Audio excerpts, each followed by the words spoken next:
Hi friends, mind programming में आपका स्वागत है। माइंड प्रोग्रामिंग विद संदीप ये मेरा चैनल है, इसे सब्सक्राइब करना ना भूलिए। इसमें मैं सब एनएलपी के यूज़फुल वीडियोस डाल रहा हूँ। फ्रेंड्स, आज का जो टॉपिक है वो बहुत ही इम्पॉर्टेंट है। एनएलपी रीफ्रेमिंग क्या है, इसकी चर्चा आज हम करेंगे। फ्रेंड्स, और 3 बातें मैं आपको कहना चाहूँगा। ये जो वीडियो आप देख रहे हैं इसके नीचे एक डिस्क्रिप्शन बॉक्स है। अगर आप वो खोलेंगे तो उसमें मैंने 3 चीज़ें दी हुई है। 4 बहुत ही खूबसूरत वीडियोस है जो हमारे लाइफ के लिए बहुत इम्पॉर्टेंट है। एक ग्रैटिट्यूड पे है, एक अपना जो कंट्रीब्यूशन है उसके ऊपर है, एक फॉरगेट और फॉरगिव के ऊपर है। बहुत 4 वीडियोस बहुत अच्छे आप देखें। और 4 सुंदर एक्सरसाइजेस मैंने दिए हैं जो एनएलपी के हैं और बहुत ही जो साइकोसोमेटिक डिसऑर्डर्स होते हैं उनके लिए आप इस्तेमाल कर सकते हैं। और फ्रेंड्स, सबसे अच्छी बात यह है कि मैंने इसमें आपको एक फ्री एनएलपी वर्कशॉप ऑफ़र किया है जो बिल्कुल फ्री है आपके लिए, जिसमें 7 यूज़फुल वीडियोज़ है। अगर आप वो देखेंगे तो आपको पूरी आइडिया आ जाएगी कि व्हाट इज़ एनएलपी। क्योंकि 1970 में जब एनएलपी स्टार्ट हुई, अभी 50 साल हो गए, लेकिन हमारे इंडिया में वो इतनी नहीं आई है और हमें इतना मालूम नहीं है उसके बारे में। और इसके लिए उसकी एक पहचान आपको हो जाए, इसके लिए मैंने आपको ये गुजारिश की है। फ्रेंड्स, ये जो वीडियो मैं डाल रहा हूँ ये सारे आप अंत तक देखते होंगे, मुझे आशा है। तो ये वीडियोज़ आप देखिए और आपके जो कमेंट्स है वो कमेंट्स बॉक्स में डालिए। आपका स्वागत है इसके लिए। चलिए फ्रेंड, फिर शुरू करते हैं हम आज का सब्जेक्ट जो बहुत ही इंपॉर्टेंट है, NLP reframing. Frame means what? Friends, हमेशा हम लोग क्या करते हैं कि कोई भी इंफॉर्मेशन जो रहती है वो हमेशा हमें कॉन्टेक्स्ट में, मीन्स रेफरेंस में, कोई भी संदर्भ में हमें समझती है। और हम क्या करते हैं, उस एक्सपीरियंस का जो मीनिंग है वो हम लोग वो एक्चुअली डिपेंड रहता है कि जो फ्रेम हम लोग अप्लाई करते हैं, मीन्स जो रेफरेंस उसे देते हैं उससे हमें उस इंफॉर्मेशन का या उस एक्सपीरियंस का मतलब समझ में आता है। फॉर एग्जांपल, मैंने ऐसा कह दिया कि इंडिया जीत गया, तो आपको कुछ पता चला इंडिया किस में जीत गया? क्या वॉर में जीत गया, या क्रिकेट में जीत गया, या टेनिस में जीत गया, या फुटबॉल में जीत गया? कहाँ पर जीत गया? तो अगर मैंने ऐसा बोला कि इंडिया क्रिकेट में जीत गया आज, तो आपको रेफरेंस मिल गया। तो ये जो क्रिकेट है, क्रिकेट में जीत गया, ये रेफरेंस हो गया। ओके, ये कॉन्टेक्स्ट हो गया आपका, ये संदर्भ हो गया। तो आपको पता चल जाए, अरे हाँ, इंडिया क्रिकेट में जीता है। मीन्स कोई भी चीज़ हम लोग संदर्भ से, मीन्स कॉन्टेक्स्ट से हमें समझ में आती है। फ्रेंड्स, समझो मैंने ऐसा बोला कि वो बहुत बड़ा आदमी है। किस क्षेत्र में? क्योंकि ऐसे बहुत बड़े बड़े आदमी हैं, तो अगर बताना पड़ेगा कि अरे वो फलाना क्षेत्र में या वो संगीत क्षेत्र में बहुत बड़ा आदमी है, तो वो रेफरेंस हो गया संगीत क्षेत्र, या पॉलिटिकल लेवल पे या सामाजिक क्षेत्र में बहुत बड़ा आदमी है। मीन्स हमेशा कोई भी इंफॉर्मेशन हम लोग रेफरेंस से हमें पता चलती है। It fully depend upon the frame what we use. तो ये जो रेफरेंस है इसे एनएलपी में फ्रेम कहा जाता है। जैसे किसी भी फ़ोटो को फ्रेम होती है और उस फ्रेम से पता चल जाता है ये फ़ोटो क्या है। जैसा फ़ोटो है वैसी उसको फ्रेम होती है, और हर एक फ्रेम का उस फ़ोटो के साथ कनेक्शन होता है जो आपको मालूम है। वैसे हर फ्रेम जो होती है उसका उस इंफॉर्मेशन से कुछ रिलेशन होता है। Friends, reframing means what? Reframing means nothing but it is the changing the frame of reference is called reframing in NLP. Means अगर हम लोग उसका अगर फ्रेम चेंज कर दें तो उसको रीफ्रेमिंग कहते हैं। रीफ्रेम मीन्स फ्रेम बदल देना उसका। जो पहली फ्रेम है उसके अगर हम लोगों ने फ्रेम बदल दी तो जो एक्चुअली कंटेंट है उसका मतलब बदल जाता है। जैसे मैंने आपको एग्जांपल दिया क्रिकेट का, ओके, तो उसमें कैसा मतलब बदल गया उस सेंटेंस का। अगर क्रिकेट ने उधर कुछ और हम लोग डालेंगे तो किस में जीत गया, तो टोटली उसका चेंज हो जाएगा। फ्रेंड्स, ये एक मैंने आपसे बात की, लेकिन अगर हम लोग उसकी फ्रेम बदलते हैं, रिफ्रेमिंग करते हैं, तो कितना मतलब बदल जाता है। अगर वो निगेटिव हो तो पॉजिटिव कैसे होता है, मैं आपको एक एग्जांपल बताता हूँ। जो बहुत ही फेमस एग्जांपल है, आपने बहुत बार सुना होगा। समझो एक गिलास हमने पानी से भरा, आधा भरा, ओके, तो उसके दो सेंटेंसेस बनते हैं। एक तो सेंटेंस ऐसा होता है कि गिलास आधा पानी से भरा है, ओके, और दूसरा होता है ग्लास आधा एम्प्टी है। मीन्स जो पहला सेंटेंस है वो पॉजिटिव है, क्योंकि ग्लास आधा भरा है ये बोला है, ये अच्छी फ्रेम है। और अगर ऐसा बोला नहीं गिलास आधा खाली है, तो वो नेगेटिव होगा। मीन्स जो खालीपन है वो उसे दिखा। सी द सेंटेंस, कैसा एक ही सेंटेंस है लेकिन वो ऐसे बदल के आपको कहा है। और एक एग्जांपल मैं दूंगा। कुछ लोग ऐसे दूसरे के संदर्भ में हमेशा बोलते रहते हैं कि उसकी क्या हेल्प करेंगे, वो तो एकदम सेल्फ इन्वॉल्व रहती है, उसकी क्या हम लोग मदद करेंगे, वो सेल्फ इन्वॉल्व है, एकदम इंट्रोवर्ट है। लेकिन ये एक्चुअली निगेटिव, किसको मीन्स उसको मदद करनी नहीं है। लेकिन जिसे मदद करनी है वो क्या बोलेगा, दूसरे एंगल से क्या बोलेगा, उसको वो वही सेंटेंस को कैसे रिफ्रेम करेगा। अरे उसका इंडिपेंडेंस ही ऐसी चीज़ है जो उसे हील करने में मदद कर देगा। मीन्स शी इज इंडिपेंडेंस, वो किसमें घुल मिलती नहीं है, इसका मतलब वो इंडिपेंडेंस है।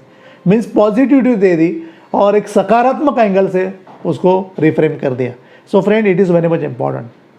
अभी लोगों में फ्रेमिंग ये बनाने के क्या कारण है, क्यों ये फ्रेमिंग ज़रूरी है, रिफ्रेमिंग क्यों करना चाहिए, ध्यान से सुनिए। बहुत बार ऐसा होता है लोगों में ऐसे कुछ फ्रेम तैयार हुए रहते हैं ऑलरेडी, जिसके कुछ कारण हैं।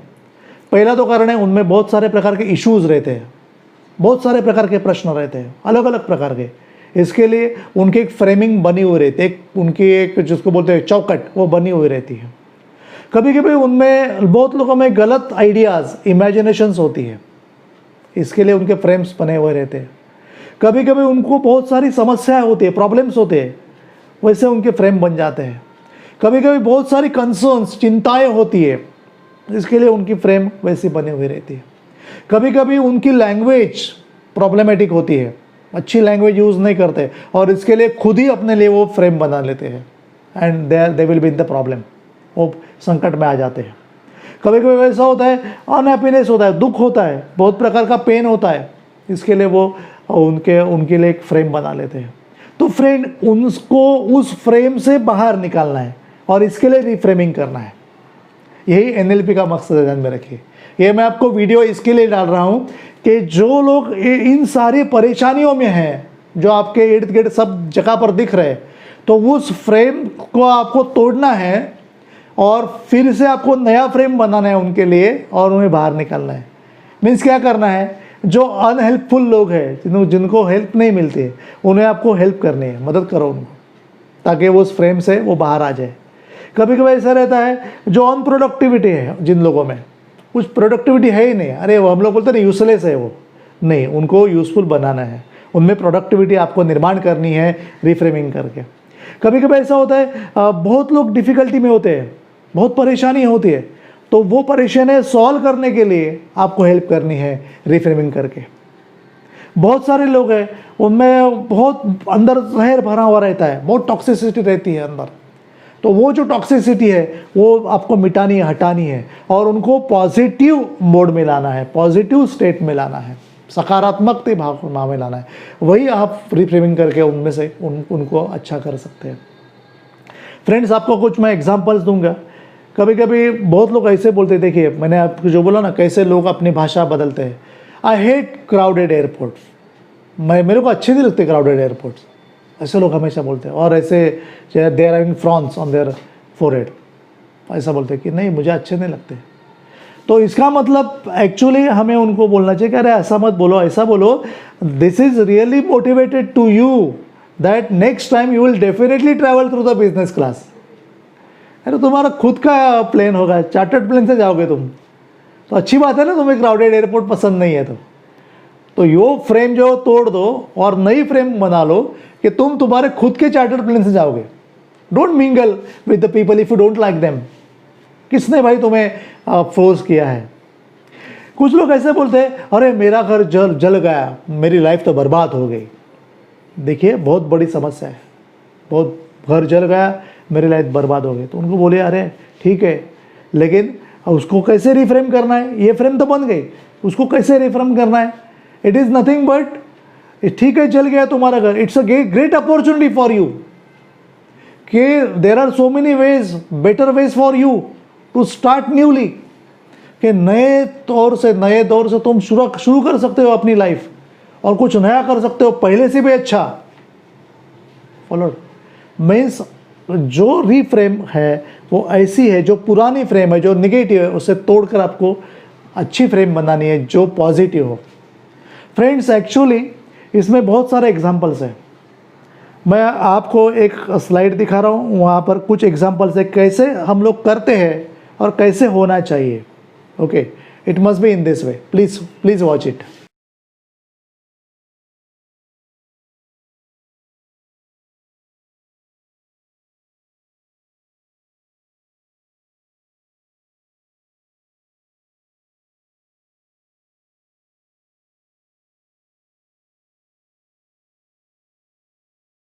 Now friends there are two types of, दो प्रकार के रिफ्रेमिंग्स हैं।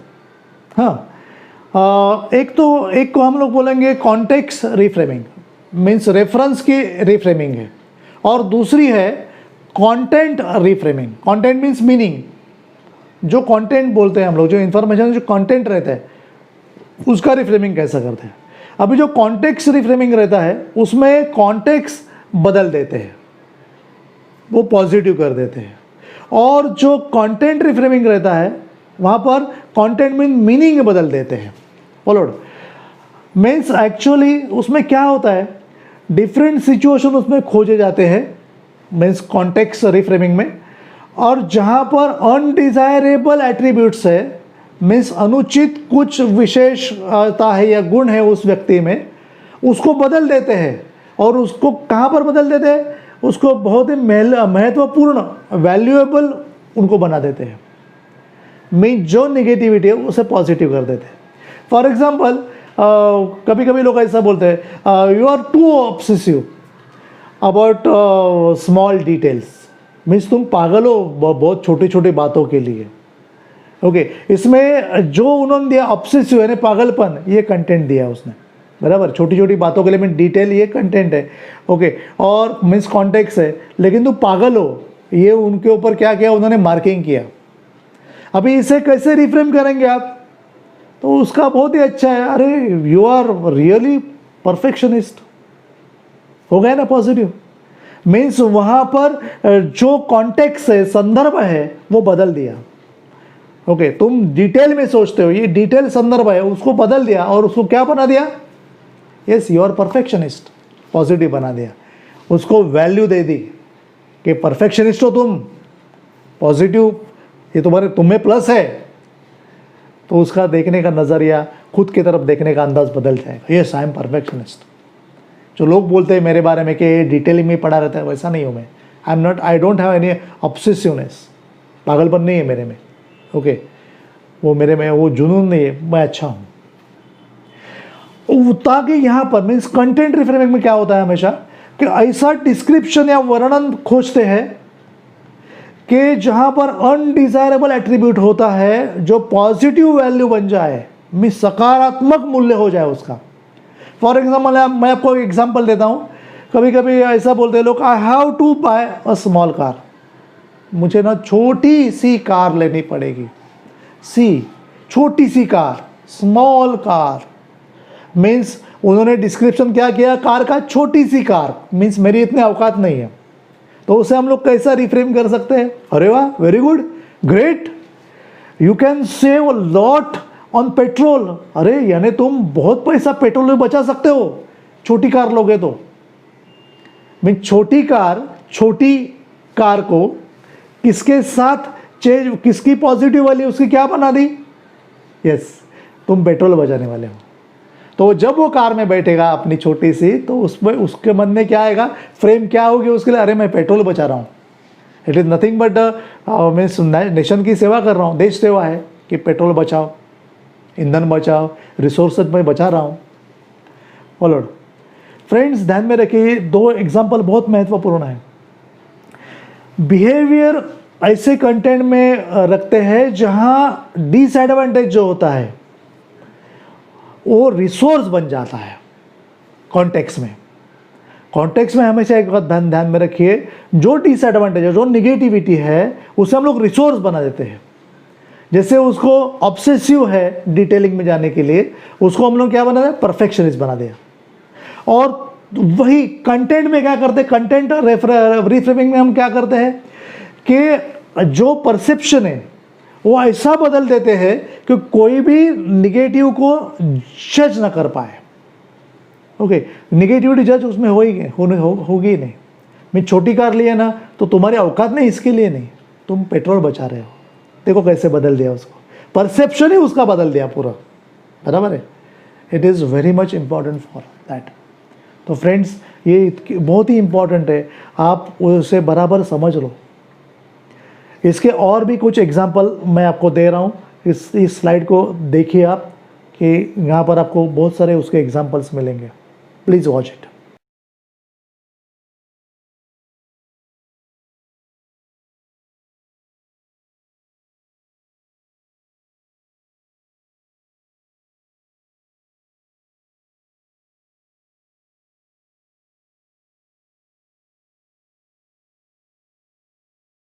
फ्रेंड्स, कुछ चीज़ें सिर्फ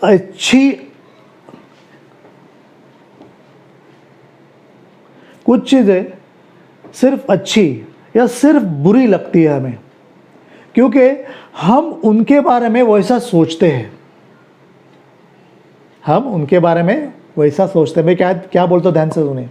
कुछ चीज़ें हमें सिर्फ अच्छी या सिर्फ बुरी दिखती है।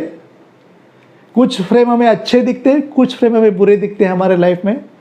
ओके, क्योंकि हम उन्हें वैसा देखते हैं, हम उनके बारे में वैसा सोचते हैं। एक्चुअली हम बेपरवाह होकर उनके बारे में सोचते हैं, इसके लिए हमें वो अच्छी लगती है या बुरी लगती है। ये जो मैंने सेंटेंस बोला, इसके बारे में सोचिए। मीन्स अगर हम लोग हमारा नज़रिया बदल दें तो कौन सी भी चीज़ पूरी तरह से बुरी या पूरी तरह से अच्छी नहीं होती। ओके फ्रेंड्स, इसके बाद मैं कल आपको बहुत ही एक यूज़फुल वीडियो डालने वाला हूँ, जिसमें मैं आपसे ये जो प्रॉब्लम सॉल्विंग रिफ्रेमिंग है या जो फ्रेम्स है वो मैं आपको देने वाला हूँ।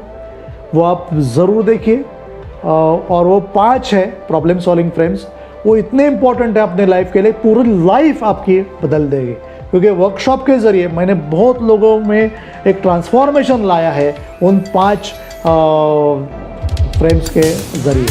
तो फ्रेंड्स, कल का वीडियो देखना मत भूलिए, it is very much important. तो कल मिलेंगे। Thank you very much.